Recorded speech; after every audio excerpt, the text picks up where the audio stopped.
ഏതൊക്കെ രീതിയിൽ പടച്ചോന്റെ കോപവും ശാപവും വരുത്തി വെക്കാൻ പറ്റുമോ? ഏതൊക്കെ രീതിയിൽ കണ്ട വൃത്തികേടുകൾ കാണിച്ചു കൂട്ടാൻ പറ്റുമോ? ഏതൊക്കെ രീതിയിൽ മുസ്ലിം ഉമ്മത്തിനെയും ഇസ്ലാമിനെയും പറയിപ്പിക്കാൻ പറ്റുമോ, നാണം കെടുത്താൻ പറ്റുമോ, ലജ്ജിപ്പിക്കാൻ പറ്റുമോ? ആ രീതിയിലുള്ള കാട്ടായ്മകൾ മുഴുവൻ കാട്ടിക്കൊണ്ടിരിക്കുന്ന ദുരന്ത കാഴ്ചകളാണ് പ്രിയപ്പെട്ടവരെ നമ്മൾ കണ്ടുകൊണ്ടിരിക്കുന്നത്. ഇത് വിവാഹത്തിന് അന്ന് മാത്രമാണോ? അല്ല. പെണ്ണ് കാണൽ ഇസ്ലാം അനുവദിച്ചൊരു സംഗതിയാണ്. അള്ളാന്റെ റസൂല് പഠിപ്പിച്ചു തന്ന സുന്നത്താക്കിയൊരു കാര്യമാണ്. പെണ്ണിനെ കണ്ടിട്ട് ഇഷ്ടപ്പെട്ടിട്ട് വേണം ആണിനും പെണ്ണിനും അങ്ങോട്ട് ഇഷ്ടപ്പെടണം, കല്യാണം കഴിക്കണമെങ്കിൽ. പക്ഷെ ഇന്ന് പെണ്ണ് കാണൽ ചടങ്ങിന്റെ പേരിൽ നടക്കുന്ന വൃത്തികേടുകൾ എന്തൊക്കെയാണ്? എൻഗേജ്മെന്റ് എന്ന പേരിൽ മുസ്ലിം യുവാക്കൾ പെണ്ണിന്റെ വീട്ടിലേക്ക് പോകുന്നത് എങ്ങനെയാണ്? ഉള്ള ചങ്ങാതിമാരെ ഫ്രണ്ട്സിനെ മുഴുവനും വിളിച്ചിട്ടാണ് പോവുക. എന്നിട്ട് ഫ്രണ്ട്സിന്റെ അടുത്ത് വോട്ട് എടുക്കുക. എങ്ങനെ ഉണ്ടടാ പെൺകുട്ടി, എങ്ങനെ ഉണ്ട്, നിനക്ക് ഇഷ്ടപ്പെട്ടോ? എന്തൊരു വൃത്തികേടാണ് പ്രിയപ്പെട്ടവരെ ഇത്. നിനക്ക് മാത്രമാണ് കാണാൻ അള്ളാഹു അനുമതി തന്നത്. നീ കെട്ടാൻ പോകുന്ന പെണ്ണിനെ കാണിച്ചു കൊടുത്തിട്ട് നിന്റെ ചങ്ങാതിമാരോട് അഭിപ്രായം ചോദിക്കുക എന്ന് പറഞ്ഞാൽ ഇസ്ലാമികമായി തനിച്ച ഹറാമാണ്, നിഷിദ്ധമാണ്. എന്താ നമ്മുടെ ആളുകൾ മനസ്സിലാക്കാത്ത പ്രിയപ്പെട്ടവരെ? കുടുംബക്കാരൊന്നിച്ചു പോവുക, എന്നിട്ട് കുടുംബക്കാർ ആ കുട്ടിയെ കുറിച്ച് അഭിപ്രായം പറയുക, വീട്ടിൽ എത്ര സോഫ സെറ്റ് ഉണ്ടെന്ന് നോക്കുക, എത്ര ഡൈനിങ് ടേബിൾ ഉണ്ടെന്ന് നോക്കുക, നിലത്ത് ഫ്ലോറിങ് എന്താണെന്ന് നോക്കുക, സീലിംഗ് എന്താണെന്ന് നോക്കുക, എന്നിട്ട് പരസ്പരം ഇതിനെക്കുറിച്ച് അഭിപ്രായം പറയുക, സംസാരിക്കുക. ഇനി എൻഗേജ്മെന്റിന് പോകുമ്പോഴാണെങ്കിൽ വലിയ നിരയിൽ ഓരോ ആളുകളുടെ കയ്യിലും മിഠായിയാണ്. 10, 20, 30, 40,000 രൂപ വരെ ചെലവഴിച്ചിട്ട് മിഠായി കൊണ്ടുപോവാൻ. ഇതാരാണ് പ്രിയപ്പെട്ടവരെ? മിഠായി കിട്ടാതെ അത്യാഹിതാവസ്ഥയിൽ കിടക്കുന്ന ആരാണ് അവിടെ ഉള്ളത്? അമ്മാതിരി മിഠായി കൊണ്ടുപോക്കാണ്. മിഠായി മുഴുവൻ കൊണ്ടുപോയി എങ്ങനെയൊക്കെ ദൂർത്തടിക്കാൻ പറ്റുമോ അങ്ങനെയൊക്കെ ദൂർത്തടിക്കുക, എങ്ങനെയൊക്കെ കാട്ടിക്കൂട്ടാൻ പറ്റും അങ്ങനെയൊക്കെ കാട്ടിക്കൂട്ടുക. എന്നിട്ട് അന്നുണ്ട് ഹറാമിന്റെ ഒരു വലിയ തുടക്കം. ആ കുട്ടിയുടെ കയ്യിലേക്ക് അവന്റെ വക ഒരു ഫോൺ കൊടുക്കുക. നിക്കാഹ് കഴിഞ്ഞാൽ മാത്രമേ ഒരു പെണ്ണൊരാണിന് ഹലാലാവുള്ളൂ. അതിന്റെ മുമ്പ് പറഞ്ഞു വെച്ചാലും എൻഗേജ്മെന്റ് കഴിഞ്ഞാലും അവർ അന്യരാണ്, ഒരു സംശയമില്ല കാര്യത്തിൽ. ആ പെണ്ണിന്റെ ബാപ്പാന്റെ കൈ പിടിച്ചിട്ട് 2 സാക്ഷികളുടെ ഒപ്പോടുകൂടി 2 സാക്ഷികളുടെ സാന്നിധ്യത്തോടുകൂടി നിക്കാഹ് കഴിയുന്നത് വരെ ആണും പെണ്ണും അന്യരാണ്. ഇത് ഫോൺ കൊടുത്തു കഴിഞ്ഞാൽ പിന്നെ രാത്രി വിളിച്ചിട്ട് മണിക്കൂറുകളോളം സംസാരിക്കുക. പിന്നെ ഇവർ പരസ്പരം കാണാൻ തുടങ്ങുക. എന്നിട്ട് ഇവള് കോളേജിൽ പഠിക്കാൻ പോവാണെങ്കിൽ ഓളെ കൊണ്ടുവിടുക, രാവിലെ കൊണ്ടുവിടാൻ ഇവൻ വരിക, കൂട്ടാൻ ഇവൻ വരിക, എന്നിട്ട് കറങ്ങുക, ബീച്ചുകളിലേക്ക് ഇറങ്ങുക, ഒരുമിച്ച് കോഫി കുടിക്കാൻ പോവുക. എന്നിട്ട് എത്ര ബന്ധങ്ങൾ ഇതുപോലെ എൻഗേജ്മെന്റ് കഴിഞ്ഞ് ഇതുപോലെ പെണ്ണ് കാണൽ കഴിഞ്ഞ് ഉറപ്പിച്ചു വെച്ച എത്ര ബന്ധങ്ങളാണ് പ്രിയപ്പെട്ടവരെ നശിച്ചു പോയത്, ഇല്ലാണ്ടായി പോയത്. പരസ്പരമുള്ള തനി സ്വഭാവം മനസ്സിലാവും, വേണ്ടാന്ന് വെക്കും. എന്നിട്ട് വേറെ ആൾ ഇതുപോലെ എൻഗേജ്മെന്റും പെണ്ണ് കാണലും നടത്തിയിട്ട് പിന്നെയും ഇതേപോലെ തന്നെ. എന്തൊരു ദുരന്തമാണ് പ്രിയപ്പെട്ടവരെ. ഇസ്ലാം പോയിട്ട് ഇസ് എന്ന 2 വാക്ക് പോലും മുസ്ലിം ഉമ്മത്തിന് ഈ രംഗത്ത് ഇല്ലാത്തൊരു കാഴ്ചയാണ് നമ്മൾ കണ്ടുകൊണ്ടിരിക്കുന്നത്. അള്ളാഹുവിനെ കുറിച്ചോ പരലോകത്തെ കുറിച്ചോ സ്വർഗത്തെ കുറിച്ചോ നരകത്തെ കുറിച്ചോ ഒരു ബോധവുമില്ലാത്ത തനി തോന്നിയവാസങ്ങളാണ് ഈ വിഷയത്തിൽ പ്രിയപ്പെട്ടവരെ നടന്നുകൊണ്ടിരിക്കുന്നത്. ഇതൊക്കെ കഴിഞ്ഞ് ഇനി ഈ എൻഗേജ്മെന്റും പെണ്ണ് കാണലൊക്കെ കഴിഞ്ഞ് പിന്നെ വരന്റെ വീട്ടിലേക്ക് വേറൊരു വരവുണ്ട്, നിശ്ചയം എന്ന് പറഞ്ഞിട്ട്. അതിന് ഇങ്ങോട്ട് കൊണ്ടുവന്നത് എന്താണോ അതിനൊപ്പിച്ച് അങ്ങോട്ട് കൊണ്ടുവരിക. ഇവിടെ എന്ത് ഫുഡാണ് ഉണ്ടാക്കിയത് അതിന് ഒപ്പിച്ച് അവിടെ ഫുഡ് ഉണ്ടാക്കുക. എന്നിട്ട് അവിടെ കുറെ കാട്ടിക്കൂട്ടലുകൾ.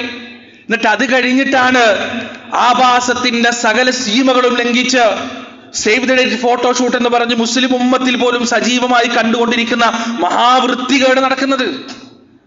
നിങ്ങൾ മനസ്സിലാക്കണം, ഈ ആളുകളെ നിശ്ചയിച്ച ഡേറ്റിൽ വിവാഹത്തിന് വരുന്നതിന് വേണ്ടി ക്ഷണിക്കാൻ വേണ്ടി ആണും പെണ്ണും കൂടി ഷൂട്ട് ചെയ്യാൻ, കൈ പിടിച്ചിട്ടും കെട്ടിപ്പിടിച്ചിട്ടും ചുംബിച്ചിട്ടും അർദ്ധനഗ്നരായിട്ടും മുസ്ലിം ഉമ്മത്തിൽപ്പെട്ട മുസ്ലിം പേരുകളുള്ള നിക്കാഹിന്റെ സദസ്സിൽ ബിസ്മില്ലാഹിർ റഹ്മാനിർ റഹീം എന്ന് പറഞ്ഞ് നിക്കാഹ് നടത്താനിരിക്കുന്ന ഉമ്മത്തിലെ അംഗങ്ങളാണ് ഈ കാട്ടിക്കൂട്ടുന്നത്. ആലോചിച്ച് നോക്ക് പ്രിയപ്പെട്ടവരെ. അവിടുന്ന് കഴിഞ്ഞ് ഈ സേവ് ദി ഡേറ്റ് ഫോട്ടോഷൂട്ടും കഴിഞ്ഞ് ഈ ആഭാസങ്ങളെല്ലാം കഴിഞ്ഞ് അവസാനം കല്യാണത്തിന്റെ ആ ദിവസം വരാനുണ്ട്. എന്താ കല്യാണത്തിന്റെ ദിവസം? ഒരു മനുഷ്യൻ തന്റെ ജീവിതത്തിൽ അധ്വാനിച്ച് സമ്പാദിച്ച മുഴുവൻ പൈസയും മുഴുവൻ സമ്പാദ്യവും മുഴുവൻ പണവും പൊടിച്ചു പാറ്റിക്കളയുന്ന, ഇല്ലാതാക്കി കളയുന്ന ഒരു ദിവസം. എന്തിനു വേണ്ടിയാണിത്? അള്ളാന്റെ കൂലി പ്രതീക്ഷിച്ചിട്ടാണോ? അല്ല. പിന്നെ എന്തിനു വേണ്ടിയാണ്? നാട്ടാരെ കൊണ്ട് പറയിപ്പിക്കാതിരിക്കാൻ, മോളെ കല്യാണം മോശമായി പോയി എന്ന് കുടുംബക്കാരും നാട്ടുകാരും പറയരുതല്ലോ. ഇനി കോടിക്കണക്കിന് ഉറുപ്പ്യ ചെലവിട്ടിട്ട് കല്യാണം നടത്തിയാലോ? എന്താ ആളുകൾ ചെയ്യുക? ഭക്ഷണം മുഴുവൻ മൂക്കുമുട്ടത്തിന്ന് വയറ് നിറച്ച് പുറത്തിറക്കി ഏമ്പൊക്കെ ഇട്ടിട്ട് പല്ലി കുത്തിയിട്ട് ചില ആളുകൾ പറയും എന്ത്, ഹേയ് ഉപ്പ് പോരാ, അല്ലെങ്കിൽ പിന്നെ ബീഫ് ഇല്ലല്ലോ, ചിക്കൻ ഇല്ലല്ലോ, അൽസയിൽ നെയ്യ് പോരാ, ഇങ്ങനെ ഓരോ അഭിപ്രായവും പറയും. ഇതാണ് അവസ്ഥ. ഈ കല്യാണത്തിന്റെ ദിവസം പ്രിയപ്പെട്ടവരെ നിക്കാഹിന് കാത്തിരിക്കുന്ന ഒരു രംഗമുണ്ട്.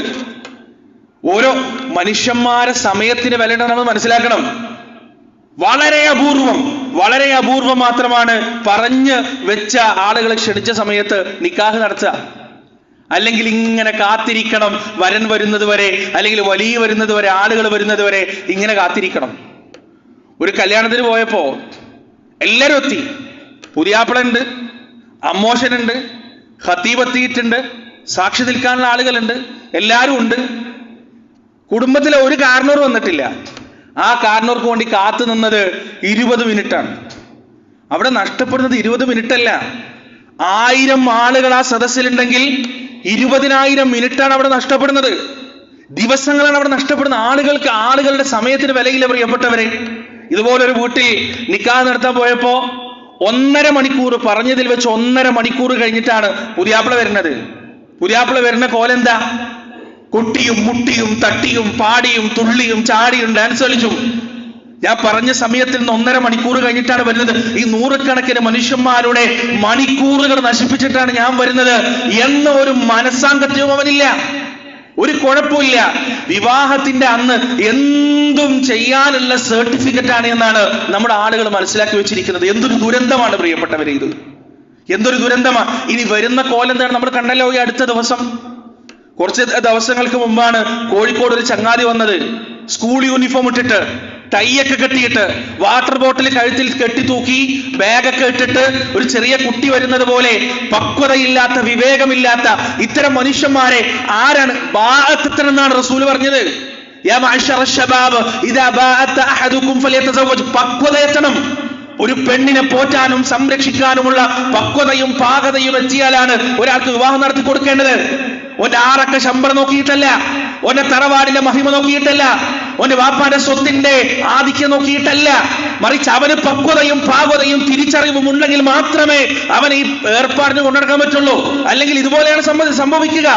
ആ കുടുംബം മുഴുവൻ മാനഹാനി നേരിട്ടില്ല പ്രിയപ്പെട്ടവരെ. ഈ കണ്ണൂർ ജില്ലയിലല്ലേ കുറച്ച് നാളുകൾക്ക് മുമ്പ് പുതിയാപ്പിളയെ ശവപ്പെട്ടിയിൽ കൊണ്ടുവന്നത്? ശവപ്പെട്ടിയിലാണ് പുതിയാപ്പിളയെ കൊണ്ടുവന്നത്. ഈ അടുത്ത ദിവസം ഇവിടെ നടന്നത് എന്താണ്? ഒട്ടകത്ത് പുറത്ത് പുതിയാപ്പിള വന്നിട്ട് കിലോമീറ്ററുകൾ ബ്ലോക്കായി. അവസാനം പോലീസ് ഇടപെടേണ്ടി വന്നില്ലേ? ഈ ഒരൊറ്റ വിവാഹം കാരണം കണ്ണൂർ ജില്ലയിലെ ജില്ലാ ഭരണകൂടത്തിന് പുതിയ നിയമങ്ങളും റെഗുലേഷൻസും ഉണ്ടാക്കേണ്ടി വന്നില്ലേ? ഇതൊക്കെ ഉമ്മത്തിനല്ലേ ഇതിന്റെ നാണക്കേട് മുഴുവനും വരുന്നത് പ്രിയപ്പെട്ടവരെ. ഈ ഒരൊറ്റ സംഗതി കാരണം മുസ്ലിം ഉമ്മത്ത് കൊഞ്ഞൻ കൂത്തപ്പെടുകയല്ലേ? മുസ്ലിം ഉമ്മത്ത് നാണം കെടുത്തപ്പെടുകയല്ലേ?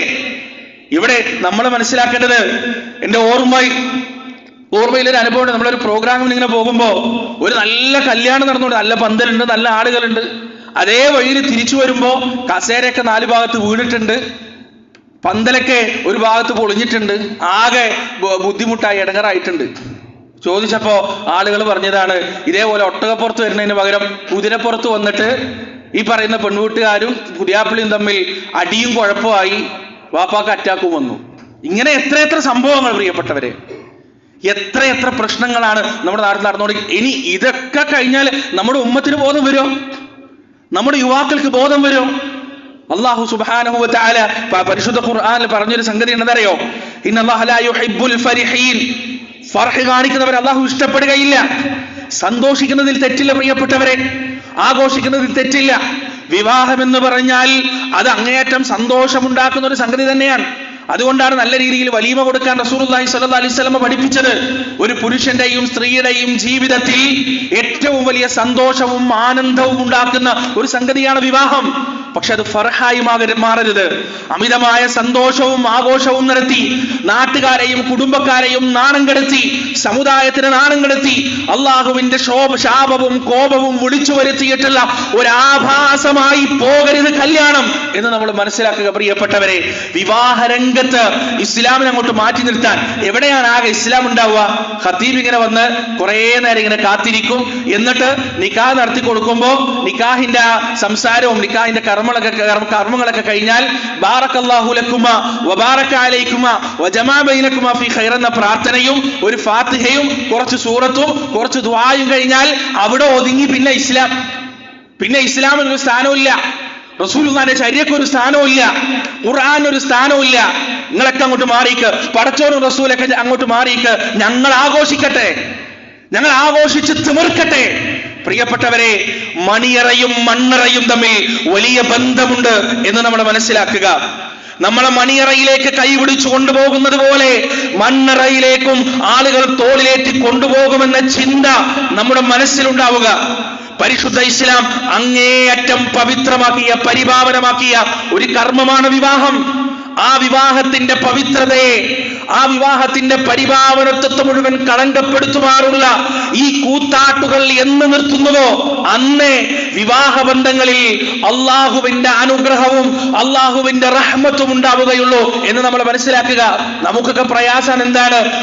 മുട്ടിന് ഡൈവോഴ്സ് നടന്നുകൊണ്ടിരിക്കാൻ, കുടുംബ കോടതികളിൽ ജഡ്ജിമാർക്കും വക്കീലന്മാർക്കും തലക്ക് സൗകര്യമില്ലാത്ത അവസ്ഥ. എല്ലാ ദിവസവും ആണിനെയും പെണ്ണിനെയും രണ്ടാക്കി അവർക്ക് മടുത്തവർക്ക്. ആ രംഗങ്ങളിൽ പ്രവർത്തിക്കുന്ന ആളുകളോട് നിങ്ങളൊന്ന് ചോദിച്ചു നോക്കുക. ഈ കുടുംബങ്ങളുടെ ഭാര്യമാരുടെ ഭർത്താക്കന്മാരുടെ പരാതികൾ കേട്ടിട്ട്, പരിഭവം കേട്ടിട്ട്, പരസ്പരമുള്ള കുറ്റം പറച്ചിലുകൾ കേട്ടിട്ട് ആ രംഗത്ത് പ്രവർത്തിക്കുന്ന ആളുകൾക്ക് മനം മടുപ്പ് വന്നു. എന്താ കാരണം? ഒരു 10-20 വർഷങ്ങൾക്ക് മുമ്പ് ഇല്ലാതെ പോയ മുസ്ലിം ഉമ്മത്തിലെ അമിതമായ ത്വലാഖിന്റെ, അമിതമായ ഡിവോഴ്സിന്റെ, വിവാഹമോചനങ്ങളുടെ കാരണം അന്വേഷിച്ചു പോയാൽ വിവാഹത്തിന്റെ 1-ാമത്തെ ദിവസം തന്നെ അള്ളാഹുവിന്റെ അനുഗ്രഹങ്ങൾ മുഴുവൻ തകർത്തു കളയുന്ന, അള്ളാഹുവിന്റെ റഹ്മത്ത് മുഴുവൻ ഇല്ലാതാക്കി കളയുന്ന കൂത്തരങ്ങുകളാണ് വീട്ടുകാരുടെ പല സ്ഥലങ്ങളിലും വീട്ടുകാരുടെ ഒത്താശയോടുകൂടി നടക്കുന്നത്. പിന്നെ എവിടെയാണ് ഈ ഉമ്മത്ത് നന്നാവുക? ഉമ്മത്തിൽ പുതിയ തലമുറകൾ ഉണ്ടാകേണ്ടത് വിവാഹബന്ധങ്ങളിലൂടെയാണ്. ആ വിവാഹബന്ധങ്ങൾ തുടങ്ങുന്ന ഒരു കാഴ്ചയാണിത്. അല്ലാഹു സുബ്ഹാനഹു വ തആല കാത്തു രക്ഷിക്കട്ടെ. നമ്മുടെ ഉമ്മത്തിന് തിരിച്ചറിവ് കൊടുക്കട്ടെ. ഈ ഉമ്മത്തിലെ യുവാക്കൾക്ക് തിരിച്ചറിവ് കൊടുക്കട്ടെ. പരിശുദ്ധ ഇസ്ലാം വിവാഹത്തിന് നൽകിയ പരിഭാവനത്വം അതുപോലെ കാത്തു സൂക്ഷിക്കാനുള്ള ഒരു മനസ്സും ഒരു നന്മയും അവരുടെ മനസ്സുകളിൽ റബ്ബ് സുബ്ഹാനഹു വ തആല ഇട്ടുകൊടുക്കട്ടെ. വനസ്തഗ്ഫിറുല്ലാഹ ലി വലക്കും വഅൻ ജമീഇൽ മുസ്ലിമീന അജ്മഈന വസ്തഗ്ഫിറൂഹു ഇന്നഹു ഹുവൽ ഗഫൂറുർ റഹീം.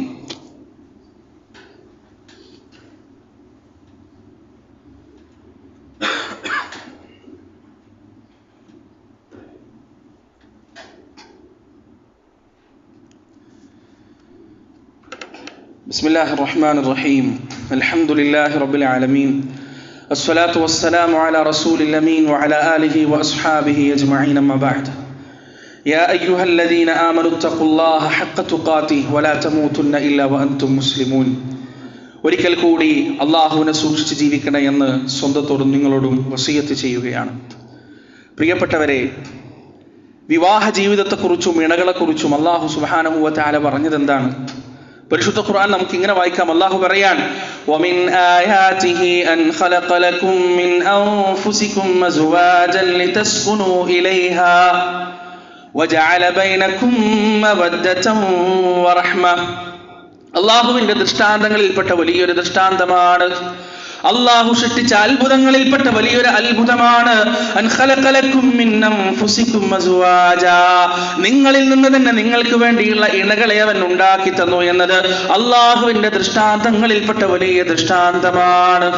വജഅല ബൈനകും മവദ്ദതൻ വറഹ്മ, അള്ളാഹു നിങ്ങൾക്കിടയിൽ മവദ്ദത്തും റഹ്മത്തും ഉണ്ടാക്കി, പ്രണയവും കാരുണ്യവും ഉണ്ടാക്കി എന്നതാണ്. മഹാനായ റസൂൽ കരീം സല്ലല്ലാഹു അലൈഹി വസല്ലം പറയുകയാണ്, ഒരാൾ വിവാഹം കഴിച്ചാൽ, ഒരാൾ നിക്കാഹ് നടത്തിയാൽ അവന്റെ ദീനിന്റെ പാതി പൂർത്തിയായി എന്നാണ്, മതത്തിന്റെ പാതി പൂർത്തിയായി എന്നാണ്. മറ്റു പാതിയിൽ അവൻ അള്ളാഹുവിനെ സൂക്ഷിച്ചു കൊള്ളട്ടെ എന്നാണ് പ്രവാചകൻ സ്വല്ലല്ലാഹു അലൈഹി വസല്ലം പറഞ്ഞത്. അതുപോലെ പ്രവാചകൻ പറയാണ്, വിവാഹം എന്നത് എന്റെ ചര്യയാണ്, എന്റെ കർമ്മമാണ്. എന്റെ സുന്നത്ത് സ്വീകരിക്കാത്തവർ എന്നിൽപ്പെട്ടവരല്ല എന്ന് റസൂലുള്ളാഹി സ്വല്ലല്ലാഹു അലൈഹി വസല്ലം പറയാണ്. വിവാഹത്തോട് മുഖം തിരിഞ്ഞ് നടക്കുന്നവർ, വിവാഹത്തോട് മുഖം തിരിഞ്ഞിരിക്കുന്നവർ, എനിക്ക് ഇന്ന കാര്യങ്ങൾ കഴിഞ്ഞാൽ മാത്രമേ ഞാൻ വിവാഹം കഴിക്കുകയുള്ളൂ, കല്യാണം കഴിക്കുകയുള്ളൂ എന്ന് പറയുന്നവർ അള്ളാഹുവിന്റെ റസൂലിന്റെ ചര്യയോട് മുഖം തിരിച്ചു നിൽക്കുന്നവരാണെന്ന് ഹദീസുകളിൽ നമുക്ക് കാണാൻ കഴിയും. അള്ളാഹുവിന്റെ റസൂൽ പറയുന്നു, നിങ്ങൾ വിവാഹം കഴിക്കുക, നിങ്ങളുടെ കണ്ണുകൾ താഴ്ത്തുന്നതിനും നിങ്ങളുടെ ഗുഹ്യാവയവങ്ങൾ സംരക്ഷിക്കുന്നതിനും ഏറ്റവും നല്ലത് അത് തന്നെയാണെന്ന് റസൂലുള്ളാഹി സ്വല്ലല്ലാഹു അലൈഹി വസല്ലം നമുക്ക് പറഞ്ഞു തരികയാണ്. അള്ളാഹുവിന്റെ റസൂൽ പറയുന്നു, 4 കാര്യങ്ങൾക്ക് വേണ്ടിയാണ് ഒരു പെണ്ണ് വിവാഹം ചെയ്യപ്പെടുക. അതിലൊന്ന് അവളുടെ സൗന്ദര്യമാണ്, 2 അവളുടെ സമ്പത്താണ്, 3 അവളുടെ തറവാടാണ്, 4 അവളുടെ ദീനാണ്. മതത്തിന്റെ വിഷയത്തിൽ നീ നിർബന്ധം പിടിക്കുക. നിന്റെ കയ്യിന് മണ്ണ് പുരണ്ടാലും, അള്ളാഹുവിന്റെ റസൂലിന്റെ പ്രയോഗം ശ്രദ്ധിക്കണം പ്രിയപ്പെട്ടവരെ, നിന്റെ കയ്യിന് മണ്ണ് പുരണ്ടാലും, നീ കൂലിപ്പണി എടുക്കേണ്ടി വന്നാലും, നീ തുമ്പ എടുക്കേണ്ടി വന്നാലും, കൈക്കോട്ടെടുത്തിട്ട് കണ്ടത്തിൽ കിടക്കാൻ ഇറങ്ങേണ്ടി വന്നാലും, നിന്റെ ജീവിതത്തിന്റെ സ്റ്റാറ്റസ് നഷ്ടപ്പെട്ടു പോയാലും, നിന്റെ തറവാടിന്റെ അന്തസ്സ് നഷ്ടപ്പെട്ടു പോയാലും, ദീനുള്ള ഒരു പെണ്ണിനെ നീ ജീവിതത്തിൽ സ്വീകരിച്ചോ, ദീനനുസരിച്ച് ജീവിക്കുന്ന അള്ളാഹുവിനെ പേടിക്കുന്ന ഒരു പെണ്ണിനെ നീ ജീവിതത്തിൽ സ്വീകരിച്ചോ എങ്കിൽ നിനക്ക് തൃപ്തി ഉണ്ടാകും. അള്ളാഹുവിന്റെ വാക്കാണ്, അള്ളാഹുവിന്റെ റസൂലിന്റെ വാക്കാണ് പ്രിയപ്പെട്ടവരെ. ആരാണ് അള്ളാഹുവിന്റെ സൂര്യൻ ഉദിക്കുന്ന ദുനിയാവിൽ ഏറ്റവും നല്ല പെണ്ണെന്ന് അള്ളാഹുവിന്റെ റസൂല് പഠിപ്പിച്ചത് ആരെയാണ്? രാത്രിയുടെ 3-ാമത്തെ യാമത്തിൽ അള്ളാഹുവിനെ കുറിച്ചുള്ള ഭയത്താൽ കിടക്കപ്പായിൽ നിന്ന് സ്വന്തം ശരീരത്തെ പറിച്ചെടുക്കുകയും എന്നിട്ട് വുദൂ ചെയ്യുകയും എന്നിട്ട് റബ്ബിന്റെ മുന്നിൽ നമസ്കരിക്കുകയും സുജൂദ് ചെയ്യുകയും തന്റെ ഭർത്താവിനും മക്കൾക്കും വേണ്ടി ദുആ ചെയ്യുകയും അവരെ സ്വർഗത്തിലേക്കുള്ള തന്റെ യാത്രയിൽ കൂടെ കൂട്ടുന്നതിന് വേണ്ടി ഭർത്താവിനെയും മക്കളെയും തഹജ്ജുദിന് വിളിച്ചെഴുന്നേൽപ്പിക്കുകയും എഴുന്നേൽക്കാതിരിക്കുമ്പോ വെള്ളം കുടഞ്ഞ് തന്റെ പ്രിയപ്പെട്ടവൻ തന്റെ കൂടെ സ്വർഗത്തിൽ ഉണ്ടാകണമെന്ന നിർബന്ധ ബുദ്ധിയോടുകൂടി തന്റെ ഭർത്താവിനെ വിളിച്ചുണർത്തുകയും ചെയ്യുന്ന പെണ്ണാണ് ഈ ലോകത്തെ ഏറ്റവും നല്ല പെണ്ണെന്ന് റസൂലുള്ളാഹി സ്വല്ലല്ലാഹു അലൈഹി വസല്ലം നമുക്ക് പറഞ്ഞു തരികയാണ്. എന്റെ പ്രിയപ്പെട്ടവരെ, പ്രവാചകൻ പറയുന്നു, ദുനിയാവ് മുഴുവൻ നശ്വരമാണ്, ദുനിയാവ് മുഴുവൻ വഞ്ചനാത്മകമാണ്, ദുനിയാവ് മുഴുവൻ ചതിരിപിടമാണെന്നാൽ ഈ ദുനിയാവിൽ ഏറ്റവും നല്ല മതാ എന്താണെന്നറിയുമോ? ഈ ദുനിയാവിൽ ഏറ്റവും നല്ല വിഭവം എന്താണെന്നറിയുമോ? അത് സാലിഹത്തായ ഒരു പെണ്ണാണ്, സാലിഹത്തായ ഒരു ഭാര്യയാണ്. അള്ളാഹുവിന്റെ റസൂൽ പറഞ്ഞതാണ്. പ്രിയപ്പെട്ടവർ, അതുപോലെ തന്നെ പ്രവാചകൻ സല്ലല്ലാഹു അലൈഹി വസല്ലം പറയുന്നു, ഒരു യുവാവത നിങ്ങളുടെ അടുത്തേക്ക് നിങ്ങളുടെ മകൾക്ക് വിവാഹം ആലോചിച്ചുകൊണ്ട് വരികയാണ്, കല്യാണം ആലോചിച്ചുകൊണ്ട് വരികയാണ്. അവിടെ 2 കാര്യങ്ങളാണ് നിങ്ങൾ നോക്കേണ്ടത്. തർദൗന ദീനഹു വഖുലുഖഹു, അവന്റെ ദീനും അവന്റെ സ്വഭാവവും നിങ്ങൾക്ക് തൃപ്തിപ്പെട്ടാൽ, അവന്റെ മതനിഷ്ഠയും അവന്റെ പ്രകൃതവും നിങ്ങൾക്ക് തൃപ്തിപ്പെട്ടാൽ പിന്നീട് ആ വിവാഹത്തെ നിങ്ങൾ തടയരുത്, പിന്നീട് ആ വിവാഹത്തെ നിങ്ങൾ നിഷേധിക്കരുത്, അതുമായി മുന്നോട്ട് പോകുക. നിങ്ങളുടെ മകൾക്ക് സമ്മതമാണെങ്കിൽ ആ വിവാഹം നിങ്ങൾ നടത്തി കൊടുക്കുക. അത്തരത്തിലുള്ള സൽസ്വഭാവവും ദീനീനിഷ്ഠയുമുള്ള ഒരു ചെറുക്കൻ, ഒരു യുവാവ് നിങ്ങളോട് വിവാഹാലോചന നടത്തിയിട്ട് നിങ്ങളത് നടത്തി കൊടുക്കാതിരുന്നാൽ, നിങ്ങളത് തടഞ്ഞാൽ ദുനിയാവിൽ വലിയ ഫിത്നകൾ ഉണ്ടാകും, ദുനിയാവിൽ വലിയ ഫസാദുകൾ ഉണ്ടാകുമെന്ന് അള്ളാഹുവിന്റെ റസൂല് നമുക്ക് പഠിപ്പിച്ചു തരികയാണ്, പറഞ്ഞു തരികയാണ്. പ്രിയപ്പെട്ടവരെ, ആണിനുണ്ടാകേണ്ട ക്വാളിറ്റികൾ എന്തൊക്കെയാണ്? പെണ്ണിനുണ്ടാകേണ്ട ക്വാളിറ്റികൾ എന്തൊക്കെയാണ്? ആ വിവാഹത്തിന്റെ ആഘോഷങ്ങളിൽ പാലിക്കേണ്ട മര്യാദകളും മാനദണ്ഡങ്ങളും എന്തൊക്കെയാണെന്ന് പ്രവാചകൻ സല്ലല്ലാഹു അലൈഹി വസല്ലം കൃത്യമായി നമുക്ക് പഠിപ്പിച്ചു തരികയാണ്. അള്ളാഹുവിന്റെ റസൂൽ പറയുന്നു, ദുനിയാവിൽ വിളമ്പപ്പെടുന്ന ഭക്ഷണങ്ങളിൽ ഏറ്റവും ഹീനമായ ഭക്ഷണം ഏതാണെന്നറിയുമോ? റസൂൽ ചോദിക്കുന്നു. ദുനിയാവിൽ കൊടുക്കപ്പെടുന്ന ഭക്ഷണങ്ങളിൽ, കഴിക്കപ്പെടുന്ന ഭക്ഷണങ്ങളിൽ ഏറ്റവും ഹീനമായ ഭക്ഷണം ഏതാണെന്നറിയുമോ? അത് വലീമയുടെ ഭക്ഷണമാണ്. എങ്ങനെയുള്ള വലീമ? എല്ലാ വലീമയെ കുറിച്ചുമല്ല പറഞ്ഞത്, എങ്ങനെയുള്ള വലീമ?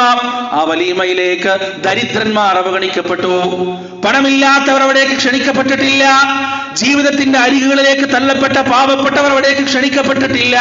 പ്രമാണിമാരും പ്രഭുക്കളും കുബേരന്മാരും വലിയ വലിയ പണക്കാരും മാത്രം ക്ഷണിക്കപ്പെടുന്ന വലീമയുണ്ടല്ലോ, ആ വലീമയാണ് ദുനിയാവിലെ ഏറ്റവും ഹീനമായ ഏറ്റവും വൃത്തികെട്ട ഭക്ഷണമെന്ന് റസൂലുള്ളാഹി സ്വല്ലല്ലാഹു അലൈഹി വസല്ലം നമുക്ക് പഠിപ്പിച്ചു തരികയാണ്. കല്യാണത്തിന്റെ വേളയിൽ നാം പരിഗണിക്കേണ്ടത് എന്തൊക്കെയാണ്, അതിന്റെ ആഘോഷങ്ങളിൽ നാം പരിഗണിക്കേണ്ട ധാർമ്മികതകൾ എന്തൊക്കെയാണ് എന്നാണ് റസൂലുള്ളാഹി സ്വല്ലല്ലാഹു അലൈഹി വസല്ലം ഈ ഹദീസുകളിലൂടെ നമുക്ക് പഠിപ്പിച്ചു തന്നത്. ഇതിലേറ്റവും വലിയ അത്ഭുതം, ഏറ്റവും കൂടുതൽ മര്യാദകളും ഏറ്റവും കൂടുതൽ അദബുകളും പഠിപ്പിക്കപ്പെട്ട സമുദായമാണ് മുസ്ലിം സമുദായം.